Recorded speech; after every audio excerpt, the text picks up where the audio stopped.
Hey guys, TheJordude here, and today I'm going to be doing another deck profile on one of my Hearthstone decks that I've been playing around with. So today I'm going to be showing you guys my Pirate deck, and no one else seems to play Pirates. I think Pirates are very underrated and overlooked upon. They're very good, they're very strong, and they can win you the games early. And it's just a deck that I've been playing in ranked recently. I think I ranked up from rank 12 to rank 8 by playing my Pirates.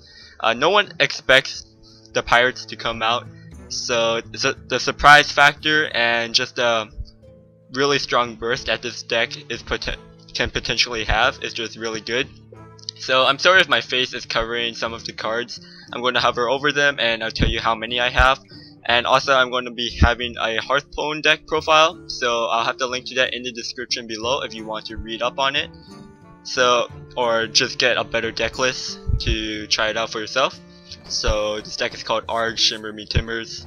So first off, we play two upgrades. Now upgrades, you kind of want to have this in your early hand. It's really good to have if you could combo it with a weapon. So I like to play upgrades because they make your weapons stronger and last longer. Almost none, you never want to just play upgrade to get that 1-3 weapon. It's kind of useless, and that weapon will just be a bit clunky and you'll just be wasting some damage. So I like to have two upgrades, and if I can, I like to keep one in my opening hand. And then I'll explain some combos later on. Then we play two Argent Squires, just a really good, probably one of the best one-drop, neutral one-drop. Divine Shield, just a 1/1. Really good against slower decks, like if you play against a Priest or a Druid, they'll have some troubles getting rid of this for a few turns. Two Fiery War Axe, of course, is probably one of the best weapons. 2 mana for a 3/2 weapon. Really good. It could clear out early minions, early threats if you need to, or you could just keep going face with this. 6 damage for 2 mana is just pretty good. Also, if you upgrade your Fiery War Axe and make it a 4/3, that could be 12 damage. And if you do upgrade it, you could play your Drake Corsair for free. So Fiery War Axe, of course. Then we play 2 Heroic Strikes. I like to have, this is just like a really strong bursty card. If you play it with your weapon, you get extra 4 damage on your weapon. It doesn't boost up your, where is it? It doesn't power up your Bloodsail Raider because it doesn't power up the weapon. But that 4 charge for 2 mana is pretty good. You could get rid of a minion that you need to get rid of, or just go face with it. But if you're going to go face with your Heroic Strike, just hold on to it until a more appropriate time, because you never know when you need it.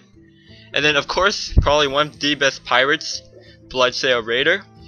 Play 2 of them, of course. It gains attack equal to how much attack you have on your weapon.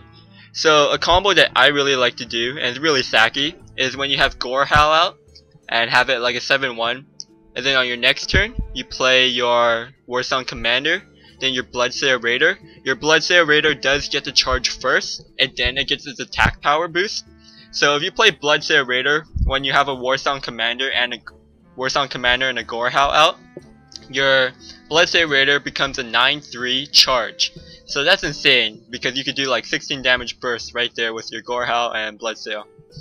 Then we play 2 Captain's Parrot. It's just kind of like a cycling card. You drop it on turn 2 and you get another pirate to your hand.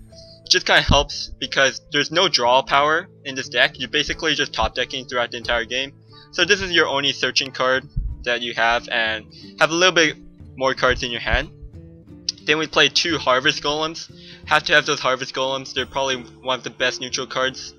3 mana. It's a really sticky card. Could soak up a lot of damage, and it's just really annoying to deal with. Then we play 1 Self-Seed Captain. Having 2 is unnecessary. You just need to put him down if you want to buff up your pirates a little bit. But I don't find this card to be that useful because most of the time your opponent will be clearing out your minions. So if you have, like, if it's late game and you can play your Warzone Commander, your Bloodsail Raider, and drop your South-Sea Captain, it does get the charge, and it buffs up your pirates a little bit, so it's kind of nice, but you only need 1. And then 2 Warzone Commanders. This card is really good, and it's definitely a priority target for your opponent. You really want to hold on to this card till later on when you could drop him and something else like your Bloodsail Raider down. Dropping him on too early, like on turn 3, and just getting a kill is a waste. So holding on to it so that you could get used for the charges, just really nice to have. 2 Mortal Strikes. This card, because I don't have any card that could clear taunts or really huge minions. If you get into the later part of the stage when your opponent's low on health, your Mortal Strikes are here to burn down that last bit. Then we play 2 Arazi Weaponsmith. 4 drop, you get a 2/2 weapon and the 3/3 body. It's pretty good. Just anything with weapon. This deck is revolved around pirates and weapons.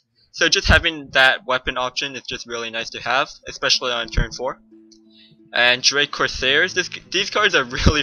This pirate is really fun because on turn, say like turn 2, you drop your Fiery War Axe, use your coin and upgrade it. Then you could drop your Corsairs for free.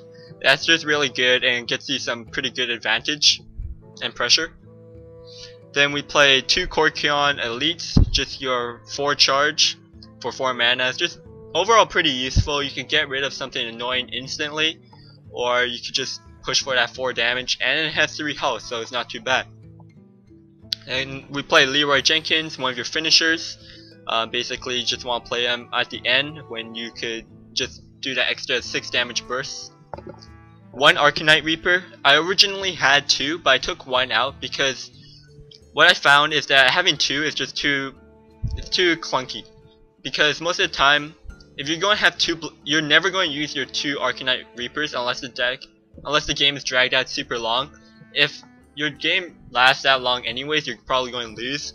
So just having 1 Arcanite Reaper represents 10 damage, which is all you need. And also because you have a whole bunch of different weapons, you have the Arazi, the Gorehound, the Fiery War Axe, and upgrades. You really just need 1 Arcanite Reaper since it does cost that 5 mana. Then we play 1 Brawl. This is kind of your safety zone button. If the game starts to go out of your control, Zoolock is the hardest matchup for this deck. So if your opponent has like a full board, they overcommit, they don't expect Brawl because you are playing an aggressive weapon deck. So Brawl could just help reset the board and give you back the advantage. Or it could get rid of some kind of taunts or something like that.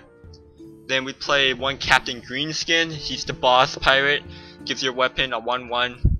So it's okay, 5 drop. Just that extra 1/1 on your weapon helps a lot. And then to finish it off, we have the final Gorehound.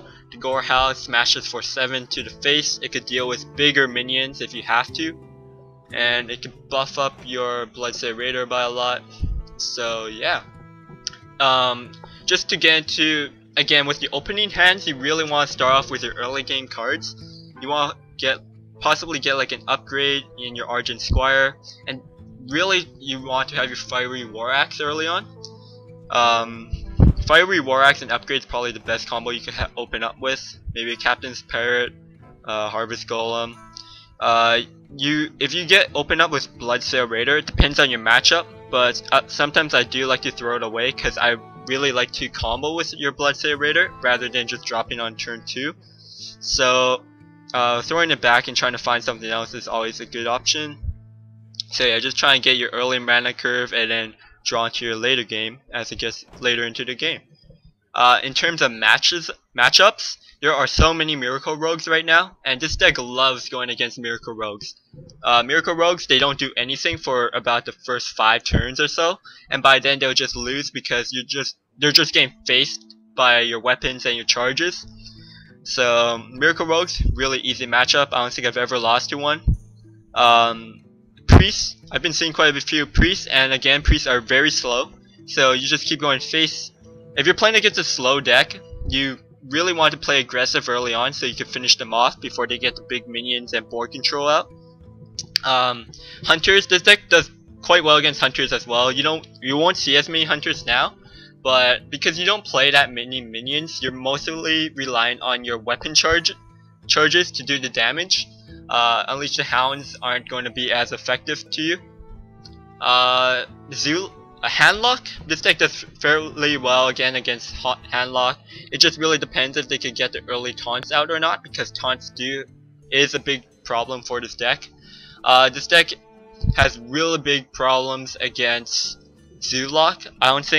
I've only beaten Zoolock a few times, and the majority of my losses are from Zoo, and that's mostly because they fill out the board too fast and too quickly that you can't control the board and go for face enough, so you just end up losing unless you have a really good Brawl, or they have a really crappy start and you start with Fiery War Axe to clear stuff. So yeah, basically the game plan for this deck is to get early board control, make necessary trades, but don't trade if you don't have to. Say if they play Harvest Golem and you have like your War Axe and stuff, you might want to consider going for face instead of clearing the minion, because every point of damage that you're missing from face is a point of damage that you're further away from winning the game. So you do want to go for face when you can't make good trades, but if there are targets that you have to deal with, like taunts or a minion that will gain too much advantage like a Gadgetson, then by all means you do clear it. And then yeah, basically you will most likely have a weapon either in your hand or on the board at all times, and that weapon will give you a lot of advantage because it is a charge. And what else? Biggest combos are the Bloodsail Raider, Warzone Commander, and so yeah, that's pretty much it. Just keep go for face, play aggressively, get your board control, do some crazy combos, pull out some pirates, and have fun ranking with this deck. At first I thought that this deck wouldn't be as competitive, but as I played it in ranked, I actually found that it's actually really good, especially with the current Miracle Rogue meta right now. So definitely go try it out. Thanks for watching, guys. Subscribe. If you want to see some gameplay of this, I definitely can do that, but let me know down in the description if you do want to see some gameplay. I also stream on Twitch, and I'll have the link to that in the description below. It's just twitch.tv/TheJordude. And thanks for watching. I'll see you guys next time.